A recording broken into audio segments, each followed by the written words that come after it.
Hello friends, आपको English सीखनी है। अगर आपको इंग्लिश में फ्लुएंट होना है तो सबसे पहली बात है, एफर्ट आपको ही करने पड़ेंगे। और बहुत सारे तरीके हैं जो इस बारे में मैं पहले भी बता चुकी हूँ। बहुत सारे तरीके हैं जिसमें कि कई सारे तरीके लोगों ने बताए हैं। स्पेलिंग का भी आपको वीडियो मिल जाएंगे और बहुत सारे मीनिंग्स मिल जाएंगे, बहुत सारा चीज़ें, ये सारी चीज़ें ऑनलाइन हैं। अब जो YouTube पे अभी मैं जो मटेरियल डाल रही हूँ वो बहुत टीडियस है, किसी को ज़्यादा पसंद नहीं आएगा। ना ही मुझे पता है, डालने से पहले ही मुझे मालूम है कि वो ज़्यादातर लोगों को पसंद नहीं आएगा, क्योंकि वो काम ही ऐसे ही है। आप 45 मिनट पढ़ रहे हैं, रीड कर रहे हैं, उसके बाद आप ऑडियंस को लगता है मुझे क्या मतलब है, मेरा क्या काम है, इसको मैं क्यों सुनूं।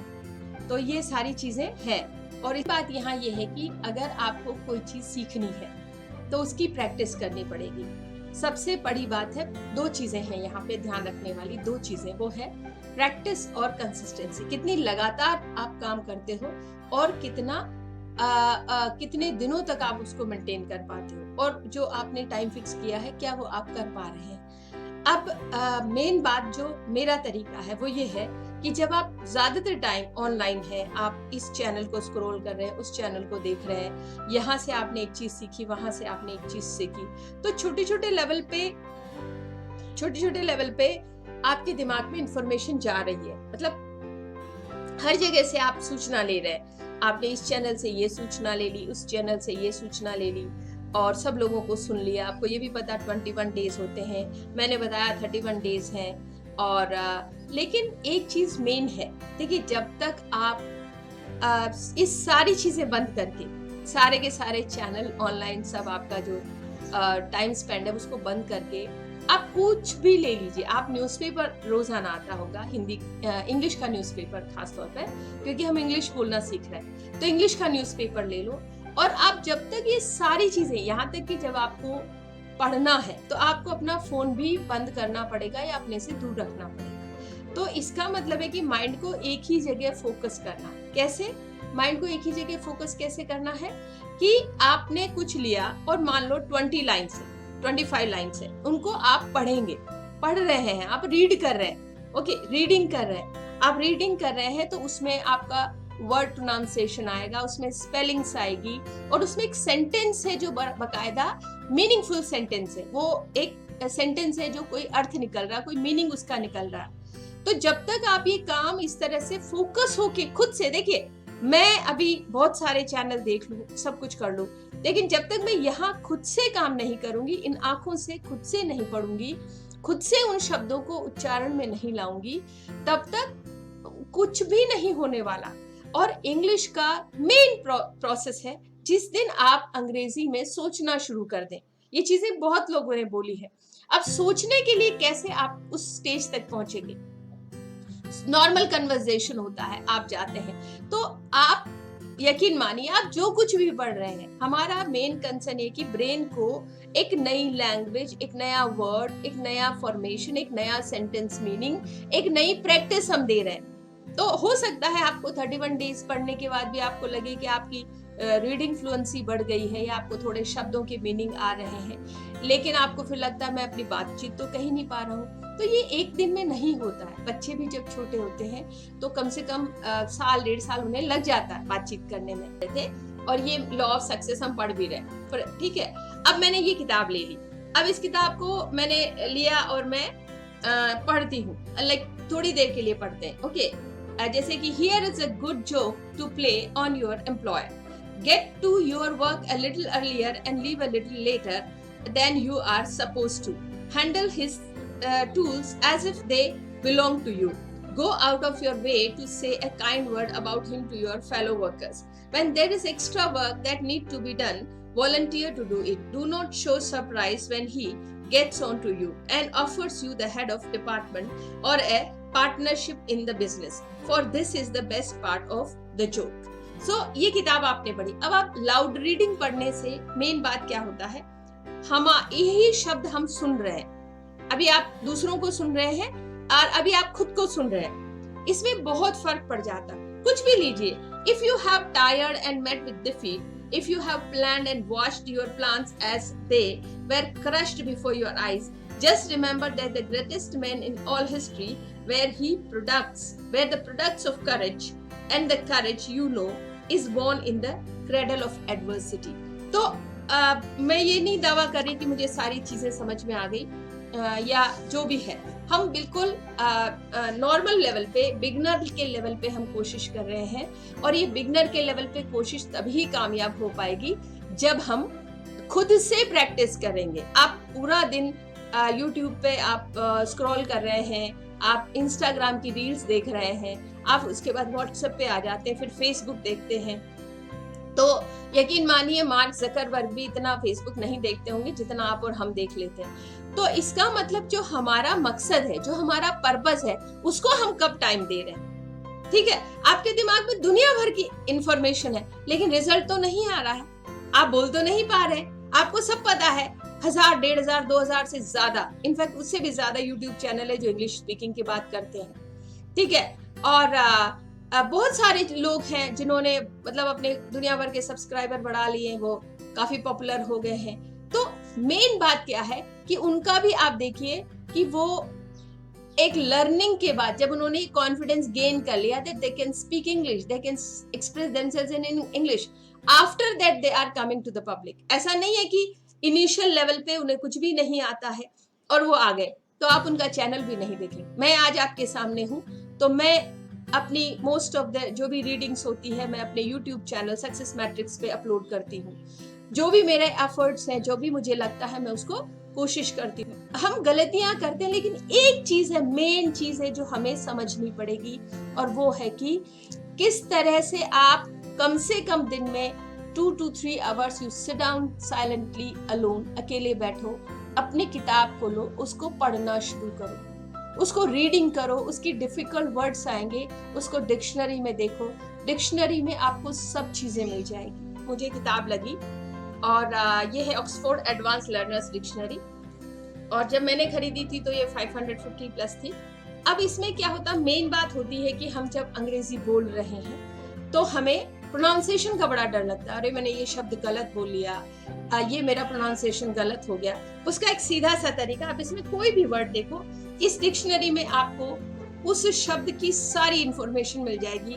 वो वर्ड नाउन है, प्रोनाउन है, या एडजेक्टिव है, एडवर्ब है, उसका प्रोनाउंसिएशन कैसे है, और उसके सारे यूसेस भी मिल जाएंगे। एक ही शब्द को आप अगर इसमें थोड़ा सा ज्यादा टाइम अगर आपने दे दिया तो आपके सारे डाउट्स क्लियर है, जो कि आप हर 1 मिनट में ऑनलाइन जा करके स्क्रॉल करते हैं, फिर ढूंढते हैं।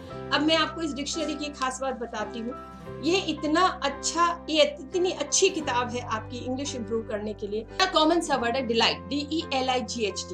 ये देखिए, ये वर्ड है डिलाइट, यहाँ लिखा हुआ है DELIGHT। ये क्योंकि कैमरे में उल्टा नजर आता है, तो मैं अब इसको पढ़ती हूँ। देखिए, ये डिलाइट वर्ड है, और इसको यहाँ तक इन्होंने इसको एक्सप्लेन किया है, ये इतना इसका एक्सप्लेनेशन है।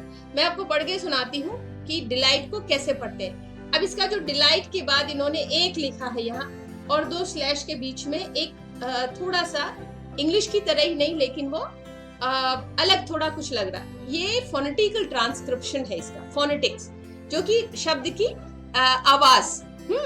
तो जैसे आप बोलते हैं फोन, तो फ ओ न, तो ये फोनेटिकल इसका है, जिसके कि आपका प्रोनाउंसिएशन ये डिसाइड करता है। अब ये आप देखेंगे डिलाइट, इसका जो प्रोनाउंसिएशन दे रखा वो डिलाइट। ओके, आप कुछ लोग डिलाइट जे पे ज्यादा ध्यान देते हैं, लेकिन इसमें जे पे कोई ध्यान नहीं है, और ये ब्रिटिश इंग्लिश का इसका है, तो डिलाइट। ओके, सो तो जे यहाँ मिसिंग है। अब इसको, ये नाउन है, डिलाइट एक नाउन है, इसका यूज दिया इन्होंने a feeling of great pleasure. हाँ, अब इसका ये मीनिंग दिया है, ये पहला एन लिखा छोटा सा, फिर 1 लिखा है, और यूसेस इसका बताया a feeling of great pleasure, बहुत अच्छा महसूस होना। अब इसका वर्ड यूज बताया इन्होंने, give delight to somebody, somebody को एस भी लिखा है, तो ये यूसेस हो गया, इस शब्द का मीनिंग का उपयोग ले लिया इन्होंने। They have given it an example, give delight to somebody, किसी को खुश करो या किसी को हैप्पीनेस दो। फिर इसका वापस से यूज है, देखो, his face lit up with surprise and delight, ये सेकंड इसका एग्जांपल है, his face lit up with surprise and delight. फिर है टू आवर ग्रेट डिलाइट, तीसरा यूज है, the day turn out to fine, he takes great delight in, that is enjoy proving others wrong. Okay, तो ये uses आ गए, पहला use ये आ गया इसका, और ये नाउन में इसका यूज दिया है। अब इसका यूज दिया है इन्होंने दूसरा, ए कॉज और source of pleasure, it's always a delight to hear such people talk, the delight of living in the country. तो ये जो है इनके, अब आप देखो एक ही सेंटेंस को कितनी बार इन्होंने एग्जाम्पल के तौर पे दे दिया। डिलाइट वर्ड हमने लिया, उसके एग्जांपल्स देखो कितने दिए, a feeling of great pleasure, give delight to somebody, his face lit up with surprise and delight, to our great delight, the day turned out fine, he takes great delight in, that is proving others wrong। ये थोड़ा negative uses है इसका। and a cause or a source of pleasure, delight का मतलब a cause or a source of pleasure, it's always a delight to hear such people talk, the delight of living in the country। तो ये इसका use हो गया, ये इसका noun का यूज है। अब इसी वर्ड को इन्होंने एडजेक्टिव के रूप में लिखा है। एडजेक्टिव में है delightful. Delight is a noun which is we are already gone for so many implication or a implementation of the word in sentences। अब इसका हमने delightful को as a adjective यूज करते हैं। delightful to somebody, giving delight, इसका adjective है giving delight, very pleasant, delightful, delightful holiday, melody setting, delightful holiday, delightful melody, delightful setting, not to not at nice, delightfully। ठीक है, अब ये इसका adverb में यूज दिया है delightfully, और फिर इसका वर्ब में यूज दिया है delight, give great pleasure to somebody, her singing delighted everyone, और phrase भी यूज होता है इसका, phrases होते हैं ना, delight in something, doing something, no passive, to takes great pleasure in something, he delights in shocking people, और delighted delighted इसका adjective है, at something, to do something, very pleased, showing delight, a delight, smile, look, child, I am delighted to your success, to hear of your success, that you succeed, will you come to the party, I would be delighted। okay, so अब एक ही word का देखिए maximum uses इसमें दे दिया है, और अगर आप बहुत ध्यान से इसको थोड़ा सा पढ़ लेते, एक ही इसी पैराग्राफ को अगर हम 4 to 5 टाइम लाउड रीडिंग कर लेते, शुरू में होगा नहीं समझ आ रहा मीनिंग, कोई बात नहीं, इट्स ओके, बट ग्रेजुअली, मुझे भी नहीं समझ में आया था, शुरू में कुछ भी समझ नहीं आता, पढ़ते पढ़ते उसका यूज करते करते इसका नाउन समझ में आया, इसका एडजेक्टिव समझ में आया, इसका एडवर्ब समझ में आ गया, इसका फ्रेज का यूज समझ में आ गया, इसका प्रोनाउंसिएशन, फोनेटिकल प्रोनाउंसिएशन समझ में आ गया। अब आप इस वर्ड को पढ़ने के बाद अगर आपको कभी भी लगे कि डिलाइट का कोई गलत प्रोनाउंसिएशन कर रहा है, तो you are confident because you have already gone for the phonetical pronunciation. तो ये डिक्शनरी बहुत हेल्पफुल है, और हार्ड कॉपी होने से फायदा क्या होता है, आप उसको बार बार देख पाते हैं, उसको मतलब आप स्क्रॉल करते हैं, ये अच्छा लगता है, क्योंकि ऑनलाइन बहुत सारी चीजें मतलब या तो बैक में चली जाती, फिर से ढूंढो, और इसको जिस तरह से एक बुक पढ़ने का उसका जो एक प्लेजर होता है ना, किताब का अपना एक प्लेजर होता है, when you touch a book, when you read it, so ये सारी चीजें हैं। तो मेरा कहने का मतलब सिर्फ एक है यहाँ पे कि आप दिन में एटलीस्ट मिनिमम 2 to 3 आवर्स आपको अपने लिए निकालने हैं, जहां आप बैठे हैं, किताबों के साथ में हैं और पढ़ने की कोशिश कर रहे हैं। यकीन मानिए, अगर एक ही शब्द को एक दिन में भी आपने पढ़ा, only 1 word for 1 day, believe me, if you are regular, if you are doing it every day, 30 days में आप 30 वर्ड इसी तरह पढ़ लेंगे, उनका प्रोनाउंसिएशन कर लेंगे, और 30 days निकलने में बहुत टाइम नहीं लगता है।